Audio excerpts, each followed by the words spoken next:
¿Puedes hacer la claqueta, señor Víctor? ¿Acá? Sí, Ya, tú me dices, ¿ah? adelante. Muy bien. Estamos, ya. Buenos días. ¿Qué tal? ¿Ahí estoy bien? Sí, ahí está perfecto. Ya. Perfecto. Buenos días, ¿cómo estás? Muy bien, aquí. Un día gris ahora, ¿no? A diferencia de los otros días que estaban más soleados. Yo siempre empiezo las entrevistas preguntando lo mismo. ¿Por qué haces cine? Uf, wow. Eh, Cuestión difícil. sí, ¿no? Porque no, creo que se pregunta eso constantemente, ¿no? Sobre todo con lo difícil que termina siendo hacer nuestro trabajo, ¿no? Eh,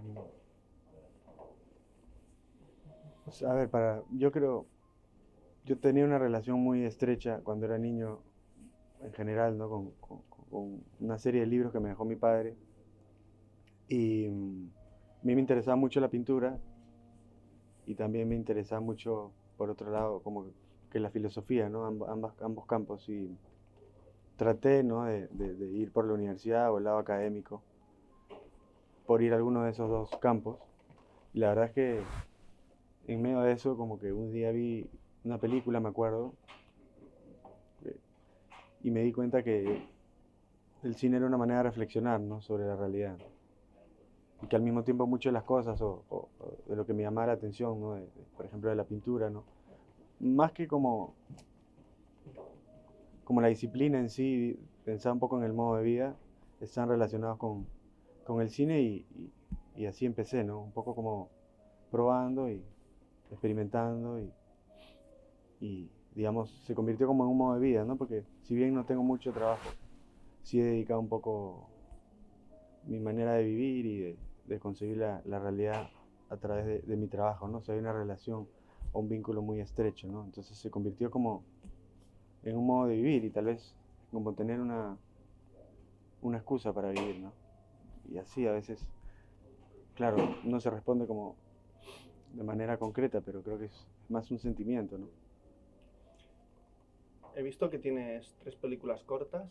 ¿Ya hablaban sobre los temas que vas a tocar en tiempos futuros? ¿O son diferentes? Son diferentes, yo creo que igual tenían algo que creo que tiene tiempos futuros. Creo que son tres cortos que eran como ejercicios, ¿no? Y cada uno me sirvió como para aprender algo, ¿no? Y si algo tenían en común, tal vez es un poco esta noción de una ciudad como más, no tan concreta, ¿no? Ni realista, ¿no? Sino una ciudad construida un poco a partir de la sensación del personaje, ¿no? De lo que está viviendo. Y eso creo que es lo que tienen en común, ¿no? Pero más allá de eso creo que no. No, también esta película fue un proceso muy largo, o sea, el último corto creo que fue hace como 6 7 8 años, ¿no? Este, y entré ya a la película como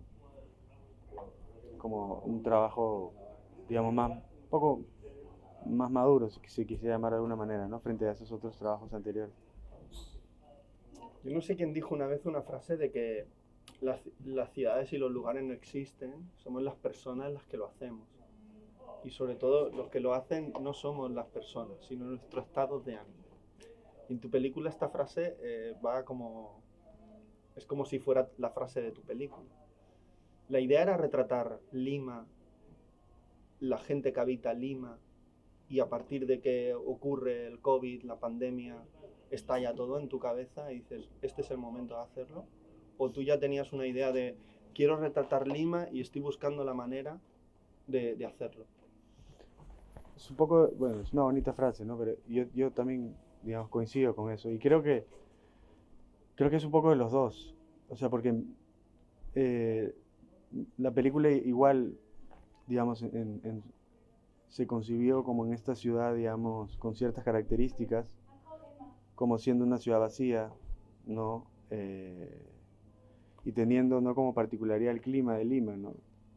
Lo que pasa es que Lima es una ciudad bien extraña y bien particular en relación a cómo funciona el clima en ella, ¿no? Porque es una ciudad donde hay mucha humedad,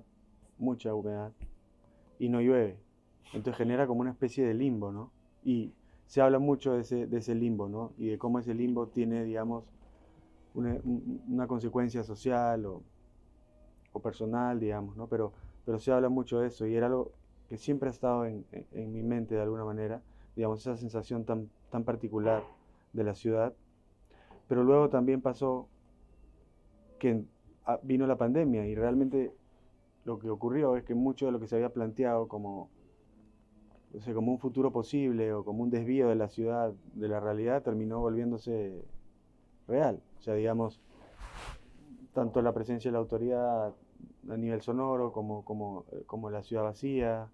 O sea, realmente no sé si, no sabría cómo o qué decir, ¿no? Si es algo positivo o lo que sea, pero realmente fue bastante sorpresivo ver cómo mucho de lo que habíamos planteado en la película en términos de espacio y de sensación iba ocurriendo, ¿no?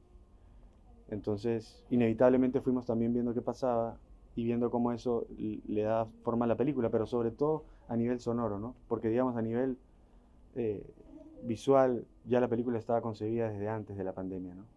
Y la pandemia yo creo que ayudó un poco a entender y a reforzar esta sensación, ¿no? de incertidumbre y sobre todo que también creo que parte desde el personaje y el vínculo, ¿no? Este, y de lo que está viviendo este personaje. Entonces fueron muchas cosas un poco que fueron dándole forma, digamos, pero definitivamente la pandemia fue bastante importante, ¿no? Además, o sea, para mí justo como conversamos antes de la entrevista, se dio la película, la hice pensando mucho en mi padre, ¿no? Sí, totalmente, porque está dedicada a él, Claro, a su memoria. pero la película era otra película. Vale. Y entonces nosotros terminamos de grabar la película y a las 2, 3 semanas muere mi padre. Y entonces, frente a ese hecho, yo tenía todo el material, digamos, el material digamos, grabado de la película y tenía que empezar el montaje. Y la única manera de continuar era entender, digamos, ese dolor que develaba, ¿no? De la película misma. Y entonces, a partir de eso, digamos que el montaje se empezó a convertir, empezamos a entender un poco qué develaba la película en sí misma, porque al estar la figura de mi padre viva, de alguna manera, y yo tenerlo a él presente, la película no estaba liberada. Pero esa muerte de alguna manera liberó un poco, yo creo, la película. O sea, fue algo bien interesante y también la única manera un poco de continuar. Y lo otro que ocurrió es que, claro, dentro de ese duelo entramos de lleno a una pandemia, que también había que enfrentar. Doble Entonces, claro, entonces fue como, mierda, ¿y ahora cómo hacemos un poco para continuar, ¿no? Entonces o sea, yo creo que fue un hecho bastante importante, ¿no? Y finalmente crucial para que la película se liberara, ¿no? Yo creo que es una película que fuimos encontrándole la forma, ¿no? Que era completamente distinta al inicio, o sea, era realmente una película muy diferente, ¿no? O sea, la película iba más de un sueño que se quiere cumplir y que finalmente se cumple, y la película ahora se convirtió en algo completamente distinto, porque es casi la historia de un fracaso, ¿no? De una ilusión que en algún punto se acaba, ¿no?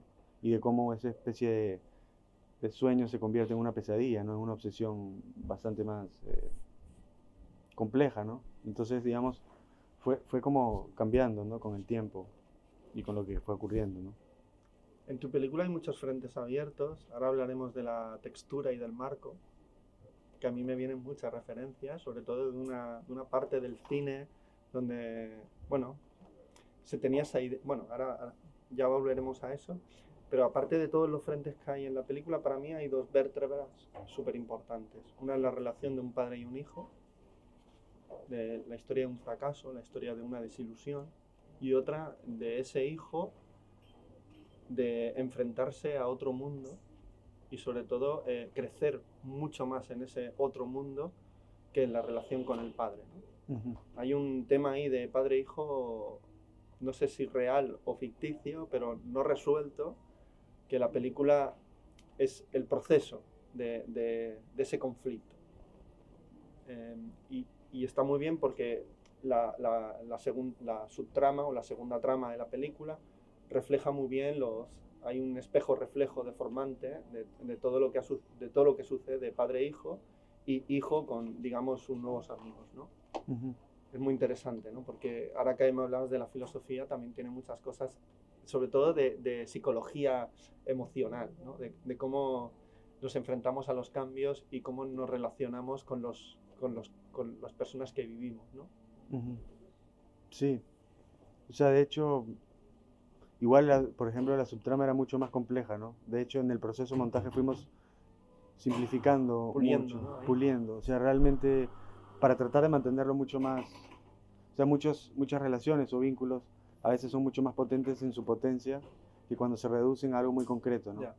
Y entonces creo que eso pasó mucho, por ejemplo, la relación entre Teo, ¿no? y Vaca es una relación en potencia, ¿no? O sea, que mezcla muchas cosas, ¿no? Puede ser atracción, admiración, amistad, empatía, ¿no? No quería reducirlo simplemente a algo muy concreto y creo que en esa potencia hay algo interesante, ¿no? Porque a veces uno reduce los vínculos o estas construcciones de personajes muy concretas y luego se pierde lo que para mí es interesante de los personajes, que es esa potencia, ¿no? Que es algo muy sutil. O sea, que creo que, o por lo menos no en el tipo de cine que a mí me interesa, siempre está ahí, pero no está tan, porque finalmente nuestros vínculos son mucho más abiertos, no se reducen a algo tan sencillo, ¿no? Entonces ahí fuimos como quitando las subtramas que a veces reducían a algo que le quitaba esa potencia, ¿no? Lo mismo del personaje de Teo con ella y con Raiza, ¿no? Con, con José también, que si bien es un personaje silente, está ahí como otra presencia, ¿no? También Eh, para Teo es el descubrimiento de muchas cosas, ¿no? Se sí, está haciendo como adulto, sí. está en en ese proceso de transición. Tú sabes, es bien curioso porque yo a veces pienso, o sea, de hecho, que es un niño que es adulto y que empieza, o sea, porque es él y su Como padre, tiene ¿no? que volver a la infancia, ¿no? Un Exactamente. poco. Vale. Es como que Haces como una es regresión, como una ¿no? Sí. regresión, exactamente. Es como que él regresa a ser un niño, ¿no? Que ha Eh, perdido ha sido adulto demasiado rápido junto a su padre y con estos nuevos amigos va a descubrir digamos, una inocencia que necesita para crecer y ser mejor adulto que todavía no lo es. exacto. Y de hecho, Porque parece mucho más mayor de lo que es. sí, o sea, ahí tenía 11 años, ¿no? Él, Pero Lorenzo. parece como también su pericia, ¿no? En las máquinas, ¿no? Y de hecho hay una secuencia muy chula cuando él va descubriendo lo que está tocando, ¿no? Sí, La caliza, la mineral, los diferentes minerales, ¿no?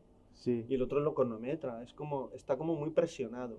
sí, Y la película también habla de esos nuevos amigos lo van a liberar, en cierta manera. sí. Es que yo creo que, no sé, pienso mucho en la melancolía, ¿no? En general, como un sentimiento o una sensación bastante importante porque de alguna manera la melancolía es entrega frente a lo que uno no puede controlar, Vale. ¿no?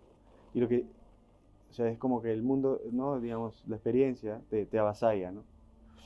Y lo que yo creo que termina pasando con Teo es que, y lo que el padre no deja, es que la experiencia lo avasalle a Teo, y eso es importante, ¿no? Porque es también un gesto de humildad, ¿no? Si uno deja que la experiencia la avasalle, quiere decir que uno no lo puede controlar. Y lo que yo creo que pasa con Teo es que la relación con el padre es una relación de control, ¿no? Como tú dices, de cronómetro. Sí. O sea, como tienes que ser preciso y si no eres Parece que está preciso, encarcelado y él es su carcelero. exacto, Está en mi casa y hago lo que me da la gana en ella. claro, Esto es un padre no debería decirle nunca a un hijo esto. Nunca. Porque el hijo no ha decidido venir a este mundo. sí, Tú lo has tenido, digamos, en un proceso de libertad, ¿no? Ese reproche a mí me duele mucho cuando lo escucho en la película. sí. Lo que es que es complejo por eso, porque También el propio padre tiene una presión porque sí, quiere inventar o generar un artilugio para provocar agua y no lo consigue. Y toda esa frustración que le genera también le hace convertirse en una persona más cruel con su hijo, ¿no? sí. Es que yo creo que la máquina es también como otro personaje que termina siendo como la tensión entre ambos, ¿no? Pero al Es mismo como un tiempo, MacGuffin la máquina, ¿no? sí, Es como... pero es siniestra ella. Sí, totalmente. Entonces lo va jalando también a él, ¿no? Al padre. Entonces es como que él está entre ella que lo va absorbiendo y su intento de control, pero también hay un lado infantil en el padre, ¿no? ¿Te acuerdas ese momento que está viendo las ranas? O sea, hay un intento de Muy comunicación, pero fracasa. interesante el tema de las ranas, ¿eh? En la peli. Sí, Ranas o sapos. sí, Es muy interesante, ¿eh? Esas ranas en el acuario pequeño y luego esas ranas vigilantes, mecanizadas. Es muy Sí, interesante el juego que haces. ¿Cómo, cómo, cómo describes dos mundos y en realidad es un mundo más amplio? Hay muchos mundos en tu película. sí. Es que, claro, claro, dentro de ese mundo, ¿no? Como de metal, ¿dónde está un poco la vida, ¿no? Entonces también, o sea, en realidad yo pensé en las ranas porque como que de alguna manera anticipan que va a llover, ¿no? O son Sí, sensibles a la humedad, ¿no? sí. Entonces me parecía un poco que mascota podemos, o sea, jugar, ¿no? Y pensamos un poco en ellas, ¿no? O sea, en cómo ellas de alguna manera anticipaban lo que iba a ocurrir, ¿no? Y al mismo tiempo eran como un eco de él, ¿no? Del niño. Porque, ¿no? A veces él se va y ellas quedan como hablando, ¿no? Sí. Como si quisieran decirle algo al padre, ¿no? Como, oye, tal vez tienes que prestar un poco más de atención, ¿no? A ciertas cosas. Me interesa mucho la forma de tu película porque me recuerda mucho al cine de ciencia ficción de los 70. Naves misteriosas, incluso Alien, Ujú. Alien, la primera Alien, la buena para mí, que el lunes la dieron en televisión española Ah, sí. pública. Sí. Ah, Cuando ellos están hablando entre ellos, es muy Alien tu peli, porque hay... De hecho, el formato es menor, el formato no es ni panorámico. ¿Por qué eliges este formato? Y háblame mucho del trabajo sonoro. Porque es que hasta escuchamos cuando la rana Croa. croa y toca en el cristal. Sí. Tac, tac. O sea, el sonido es brutal. O sea, el sonido es otro personaje, es latente. Parece que esté respirando la ciudad completamente y escuchemos su respiración. Sí. O esas motos que entran en plano. Hostias, cantidad de... Hay como una idea del cine en su primigenia, ¿no? Imagen, sonido, pocos diálogos. El sonido tiene que inundarlo todo, ¿no? Sí. Es que yo, de alguna manera, tengo una relación bastante importante un poco con... Lo que pasa es que a veces uno, no sé, como pierde un poco el rumbo y entonces yo creo que va a los inicios para entender qué vuelve específico a este medio, ¿no? O sea, algo que ayer traté de decir en la introducción, o sea, nosotros estamos lidiando más ahora que nunca con todo eso que se llama contenidos o diferentes otros nombres que tienen, digamos, lo que recibimos a través de las diferentes plataformas, es cómo volvemos a este espacio del cine importante, ¿no? Y entonces para mí era importante regresar a ese momento en el que había un combate, digamos, o una batalla por nombrar a este medio como un medio artístico, ¿no? Y entonces había una importancia en cuanto a la especificidad, ¿no? O sea, que lo vuelve específico, ¿no? Y para mí, Sí, lo que aquí lo lo... engrandece, ¿no? Claro, Lo devuelve a su posición, sí, ahora que se ha desvirtuado tanto, ¿no? sí, o El sea, sonido es solo algo que tiene que escucharse. No, es algo que puede generar otra cosa. es que Y tiene de que hecho sentirse, genera otra cosa. claro. Entonces, digo eso porque también era importante, y eso fue lo que se consiguió desde el inicio, y de hecho ahora que me comentabas lo de las palomitas, era, No, no podía, en serio, no, me desconcentraba. no, Escuchaba las palomitas y decía, no, ay. pero lo que pensábamos también, o sea, para un poco Tenía la responder eso, sensación de que me estaba perdiendo cosas de la peli. sí, es que nosotros también buscamos como crear un ritmo general, ¿no? Un tono general de la película, y para eso había que entender qué elementos sonoros habían y cómo generar, digamos, una especie de subtramas sonoras, ¿no? Cómo ir entendiendo cómo la película se va contando también desde elementos muy básicos, ¿no? Mucho más relacionados evidentemente al sonido, que para mí es, digamos, bastante importante, ¿no? Y eso también está relacionado con el formato de la película, ¿no? Porque de alguna manera, si nosotros ampliamos más, digamos, ese universo que uno ve, yo siento que iba a ser mucho más complejo trabajar con el fuera de campo, ¿no? Y entonces al mismo tiempo para mí, en general, mi aproximación al cine también tiene que ver con el retrato, ¿no? Entonces por un lado era el retrato de estos personajes y por otro lado en ese retrato había la posibilidad de poder reconstruir todo lo que no se veía, ¿no? O la sensación del personaje retratado desde el sonido, ¿no? Entonces creo que, digamos, a través de ese formato, ¿no? Más estrecho, uno podía concentrarse, digamos, en ver al personaje, ¿no? En retratar a cada uno de ellos, ¿no? O sea, sí sea un personaje secundario, pero al mismo tiempo ir sintiendo este universo, ¿no? Que era casi como una extensión del personaje. O sea, porque uno está concentrado y no está pensando en el mundo, está, o sea, digamos, en el mundo como espacio, sino está pensando en cada uno de estos personajes y cómo sienten, ¿no? Y entonces el sonido se vuelve como casi un eco de sus pensamientos o de su emoción, ¿no?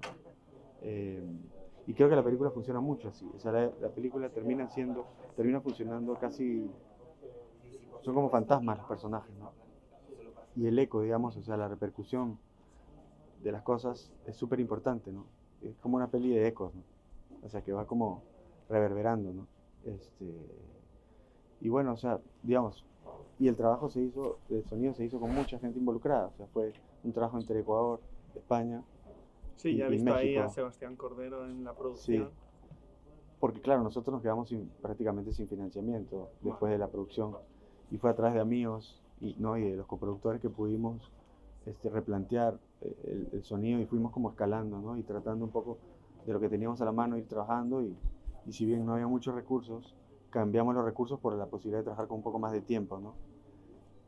Y trabajamos con dos chicos españoles, Javier Tacio y José Tena, que ya habían trabajado en varias cosas. José había trabajado en la música de Costa Morte. Sí, de Y, Lois Patiño. sí, y Javier es productor también, pero tiene una relación importante con la música, es compositor y ayudaron porque se hizo el trabajo de diseño de sonido al mismo tiempo que la composición. Entonces era un trabajo como eh, muy vinculado, ¿no? O sea, que iba como trabajando. Y también se trabajó ya desde el rodaje un ritmo en cuanto al texto, ¿no? Porque precisamente lo que queríamos era anular un poco la expresividad, digamos, ya si hay una situación dramática por sí, no quería cargar el texto de una carga dramática excesiva, ¿no? O sea, como que había que mantener ese tono, y que sigue siendo igual importante en el desplazamiento, ¿no? Porque el desplazamiento de los personajes es un desplazamiento también bastante sutil, ¿no? Y que va generando como ese ritmo, ¿no? Tienes la sensación de que no se mueven, o que están Exacto, claro. paralizados, parecen estatuas de sal, o Sí, estatuas, o se sí, mueven muy poco dentro del cuadro. Hay acciones, pero muy mínimas. sí, En ese sentido parece una peli de Bresson, ¿eh? sí. Es que hay una precisión también, Donde, ¿no? sí, O sea, porque eso era un tema complejo, ¿no? Que uno va resolviendo, no es casi una pregunta. además la ciudad les aplasta, todo les aplasta, todo el sonido les aplasta, parece que los vaya invisibilizando, Sí, no sé, es que son como fantasmas, sí, finalmente, ¿no? son espectros, zombies, ¿no? No es como que esa ciudad nocturna, No, no, no son zombies, son espectros, sí, no existen ya. Parece como si vieras algo que ha ocurrido en el pasado y en el presente no existe. sí, Ya desde el título Tiempos Futuros es muy irónico, sí, porque esos tiempos futuros son tiempos presentes, ¿no? claro, sí. No, además yo creo que nosotros cuando pensamos un poco, digamos, en la manera como la experiencia se da, es un buen punto el que dices, pensamos, por ejemplo, en este otro tipo de contenidos, ¿no? Donde uno normalmente está pensando en qué va a pasar todo el tiempo, ¿no? En cambio, yo creo que la idea, o por lo menos lo que intentamos hacer, era que la película se vaya desarrollando desde un presente, ¿no? Que no estés todo el tiempo diciendo, ah, ¿y ahora qué va a pasar? Sino que vaya pasando. Entonces creo No que sabes lo que va a ocurrir. claro, pero ella sola va, es como solita va Si desencadenándose, la ¿no? peli en sí es un misterio, en su forma también es un misterio. Claro, Porque no sabes dónde te va a llevar, qué va a ocurrir, cuál va a ser la siguiente secuencia. Es todo así. Háblame un poco de los actores, de Teo, por ejemplo, el chico que hace de Teo, que es muy bueno. Porque además es una película compleja a nivel de actuación, porque como no hablan mucho, tienen que expresar mucho con la mirada, los gestos, y eso es difícil para un actor. sí, bueno, es que en realidad nosotros, la mayoría de chicos y chicas de la peli no son actores, salvo Paulina que interpreta a Raiza y el papá, que es un actor bastante interesante, pero todos los demás venían de otras disciplinas, ¿no? Este, y Lorenzo, que es el actor protagónico, era hijo de un buen amigo actor con el que quisimos hacer mi primera película, pero nunca logré levantar el proyecto. Y lo conocí y me pareció una persona interesante y bueno, decidimos trabajar con él, porque también tenía físicamente, ¿no? Y su presencia era compleja porque conjugaba, ¿no? Esta cosa como más antigua físicamente y al mismo tiempo esa juventud, ¿no? Entonces es un personaje como antiguo en el cuerpo de un niño, ¿no? O sea, como físicamente, estéticamente, ¿no? Y además tenía unas cosas de actitud, o sea, tenía mucho. Y Jeremy, por ejemplo, que es el que interpreta a Vaca, es es muy bueno haciendo parkour. Entonces tiene una noción del Parkour. movimiento. Parkour es estos que se suben, bajan. Ah, sí, vale. Por edificios. Exacto. Entonces era súper interesante, Claro, es ¿no? muy físico. Claro, entonces lo trajimos y él compartió un poco ese físico con todos los demás. Y por ejemplo, José, que es el más alto, Sí. es bien interesante porque él es bailarín de, o sea, él quería hacer ballet clásico, ¿no? Y entonces Qué curioso. hay algo bien interesante en él, no hay una tensión entre esta, digamos, este deber de ser un hombre corpulento y el deber, ¿no? Él en un momento fue militar y este deseo de más bien hacer algo, digamos, más femenino, ¿no? Como es el ballet clásico. Y había en eso algo bien interesante, porque cada uno, igual Paulina, como que encerraban una propia tensión, ¿no? Y esa tensión finalmente se percibe, no necesitas construirla, ¿no? O por lo menos yo, digamos, prefiero lidiar con ese tipo de presencias, ¿no? Y bueno, se generó una dinámica con Lorenzo, con los otros chicos, y había que entender también cómo funcionaban ellos como dinámica, ¿no? Porque ensayabas antes de empezar a rodar, o cómo te Sí, planteabas. pero no las escenas, ¿no? Vale. Sino generamos dinámica entre ellos. Vale. O sea, para crear lo que viven en la película, ¿no? Una amistad o Sí. un vínculo. Sí, eso se generó desde mucho antes porque, claro, o sea, Jeremy nunca había estado frente Como a si una fuera cámara. una película documental, casi. Sí, es que eso es, sí. Y de hecho, por ejemplo, Jeremy trajo algo muy, muy bonito a la película que tiene que ver con su presencia y esa vulnerabilidad de este personaje. Porque, claro, un líder de una banda delincuencial tiene otras características. Él es un personaje mucho más vulnerable en ese sentido y lo que él trajo hizo que ese personaje también cambiara, ¿no? Entonces fue algo bien, bien bacán. O sea, cómo íbamos metiendo eso dentro de la película también, ¿no? Puedes hacer otra vez allá. Lo vas a hacer así. adelante. Ahí está. Perfecto. Ahora que estás presentando la película fuera de Perú, fuera de Ecuador, fuera por ejemplo, si no he leído mal, se estrenó en Black Nights, en Tallinn. Ujú. ¿Qué tal fue? ¿Qué tal ha ido en Málaga? ¿Qué tal en el DA? ¿Cómo responde el público? Te dicen que eres has hecho una peli muy extraña que no se entiende, o es lo contrario, ¿no? Que me pasa como a mí, ¿no? Que hasta tu película duele, ¿eh? Porque ves todo lo que nos estamos equivocando y hacia dónde nos está llevando esta locura consumista estúpida, y nos estamos olvidando de algo tan preciado como el agua, y además somos tan idiotas que un día de lluvia pensamos que es un día malo. Sí, Y un día de lluvia debería ser una celebración para todos, porque sin eso no podemos vivir. sí. Es que, Nos han acostumbrado a eso. Un día de sol es un día bueno. No, sí, un día de lluvia es cojonudo. sí, claro. Sí, sí, Nos han consumido completamente el coco. sí. Bueno, es que hay como esa felicidad Coca-Cola, ¿no? Ya, digamos, ese como... Sí, no sé, en Tallinn fue una bonita experiencia. Me gusta mucho el festival también, creo que es un festival bastante interesante en general, su programación, cómo funciona y tal. Y por otro lado, en Málaga fue interesante porque el día que estrenamos hubo la calima. vale. Entonces era como que terminaba la peli y uno entraba a ese mundo post-apocalíptico que estaba ocurriendo con la calima. O sea, No, eso fue un de marketing, lo tenéis Sí. preparado. Sí, o sea, en ese sentido fue súper interesante, digamos, eso que ocurrió. Y aquí un poco realmente no he sabido muy bien cómo ha ido. O sea, lo que sí creo es que, no sé, genera un vínculo, yo creo, o sea, siento que es una película que puede generar un vínculo emocional y al mismo tiempo hay muchas cosas que uno puede reflexionar sobre el cine mismo también, ¿no? Y creo que esa era un poco la idea, ¿no? O sea, también hacer una película, digamos, sencilla, ¿no? Sin mucha pretensión, o no sé, digamos, tratar de hacer una peli sencilla, honesta y al mismo tiempo un poco reflexionar sobre el trabajo que hacíamos, ¿no? O sea, porque... Tiene un rollo así, Naves Misteriosas, ¿eh? De Douglas Trumbull, una película... ¿Cómo? Naves Misteriosas se llamó en España, no me acuerdo cómo se llamó en el título original. Y es que nosotros también, generalmente, muchos de los títulos van como, los traducen aquí y terminan yendo a Perú, así. Vale. Pero esa no la he visto, la voy a ver. Hostia, pues es buenísima. Sí. Es un tipo que está en una nave, 71, 72, Bruce Dern es el prota, que es un actor muy bueno, ha aparecido en las últimas pelis de Tarantino, en Ya. Los Odiosos 8, El Señor Mayor. Pues, y en Nebraska de Ah, Alexander ya, Payne, este ya. señor es. En el 71 la peli es una peli así de...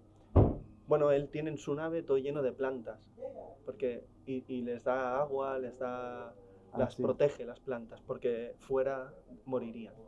Y es solo él en la nave y está muy bien. sí, qué interesante. Muy bien, muy Es interesante. que es como un arca, ¿no? De hecho, sí, sí, sí, totalmente. Tú sabes, El ah, director del festival es una de sus favoritas, sí, el Carlos. que es algo bien loco, porque yo me acuerdo, mi padre antes de morir, porque él murió hace un par de años, ¿no? Me regaló un libro que se llama Esquema de los tiempos futuros, de Hostia, Wells. Y yo estaba estabas pensando, predestinado, ¿eh? claro, yo estaba diciendo qué nombre le ponemos a la película, y justo vi ese libro, y me acuerdo que o sea, lo abrí, y había un texto que decía algo que me pareció bien interesante, ¿no? Y que decía, o sea, algo así como, no, en este mundo que estamos viviendo, eso era después de la Segunda Guerra Mundial, Sí. ¿no? Cualquier hombre razonable lo que haría es construir un arca de Noé y generar un diluvio, ¿no? Y recomenzar todo de nuevo, ¿no? Y entonces me pareció bien interesante porque era casi o sea, digamos, era una misión casi profética, ¿no? Destructiva además. Entonces me pareció un tono interesante, ¿no? Para darle al padre, ¿no? O sea, pensar en que no solamente el hecho que quiera hacer llover, sino la potencia que tiene eso, ¿no? Y lo que a él lo convierte, ¿no?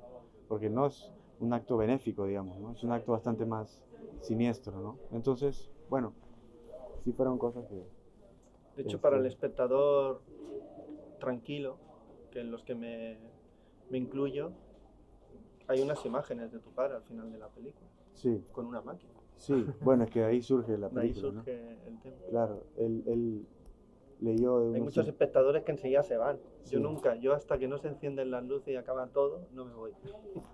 sí, no, eso era importante porque surgió de eso que era real, ¿no? O sea, de ese punto, ¿no? Porque él construyó o sea, él en realidad encontró en el periódico este personaje que había construido esta máquina, él era un científico, para multiplicar energía. Y mi padre lo llamó y le dijo, oye, me gustaría tratar de construir esa máquina. Y entonces yo encontré esos videos donde él construía esa máquina. Y entonces a partir de esa idea surgió, digamos, la película. Luego fue obviamente cambiando y derivando en otras cosas, pero por eso es tan fuerte, digamos, para mí su muerte, porque yo quería que él vea que esa máquina que no pudo hacer que funcione, de alguna manera había servido para algo, ¿no? Pero bueno, Pues la película funciona, ¿no? sí, Funciona para hacer una película. sí, pero claro, o sea, se muere él y yo Ya. digo, wow, y ahora, ¿cómo? Pero Y por mucho que querramos controlar la vida es incontrolable. no, Y las circunstancias aún lo son más.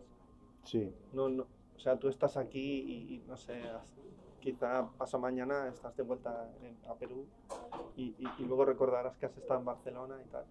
Ahora para terminar, Víctor, quiero que me digas una película que hayas visto últimamente y me recomendarías, que te ha gustado mucho.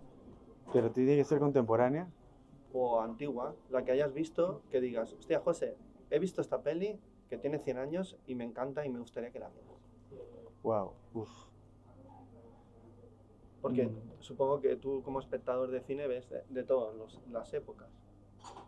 sí, estoy pensando cuál.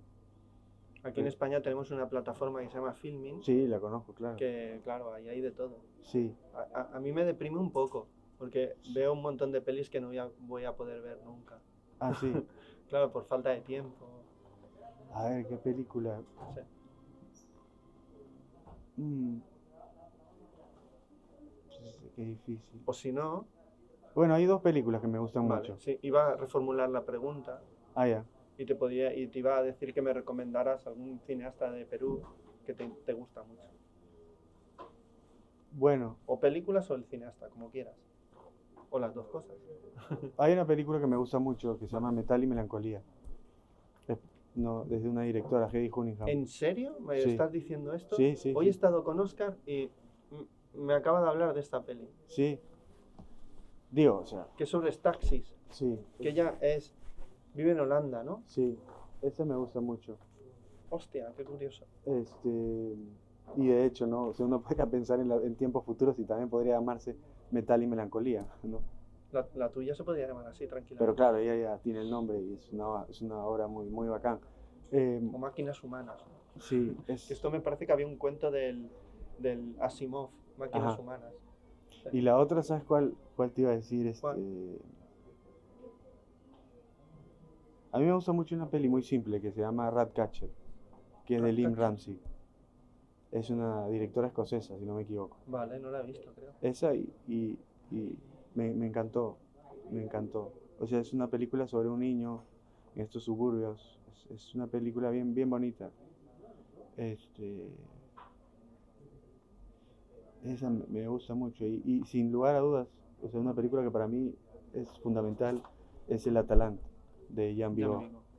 O sea, esa película es muy especial para mí, ¿no? O sea, en general. Es mágica, ¿no? Sí, o De sea, hecho, el tiene, momento de debajo del agua. ¡Fua! sí, sobre todo porque, claro, es como, no sé si es correcto el término, pero De es hecho, como, Chaplin decía que quería, ojalá algún día hiciera una película así. sí, es genial. O sea, tiene como este carácter realista, pero al mismo tiempo es lírica y Sí. al mismo tiempo juega con esta convención de un tipo de personaje, pero ¿sabes qué tiene esa película que me gusta? Que tiene ternura, ¿no? Y la Y tiene ternura es esa idea de difícil, ¿no? fábula, que También, es tu película también lo tiene. sí, Del loco inventor que quiere cambiar las claro, cosas, del niño atrapado en un castillo, no sé, sí, tiene como esa idea de fábula que es tan interesante. pero que es compleja porque Sí, es totalmente. como, porque la fábula, el problema es que a veces se vuelve muy fábula, ¿no? Entonces, cómo le das realidad, Ahora ¿no? que teníamos aquí a Chema García Ibarra, él tiene una película que se llama Espíritu Sagrado, también tiene esa idea de fábula, Ah, sí, sí, pero sí, he también escuchado tiene de su trasfondo negro y oscuro. sí. Sí, sí. Es que creo que ahora el género termina siendo casi como una manera de explorar un poco más, Sí, ¿no? el género es la excusa para llegar a un lugar que tú Sí, quieres, ¿no? Y utilizas el género porque a nivel de estructura pues funciona, ¿no? sí. Pues Víctor, un placer hablar No, contigo. gracias a ti, más Muchas bien. gracias por tu No, tiempo, por tu peli. Y yo siempre digo hasta la próxima película. sí, ojalá. Lo veremos. Seguro. Sí. Si eres cabezón, seguro. ¿No? O No, resistente, cabezón. sí, ahora, no, ya estoy pensando ya en la siguiente, así que estoy trabajando en ella. Sí. Pues muchas gracias. No, a ti.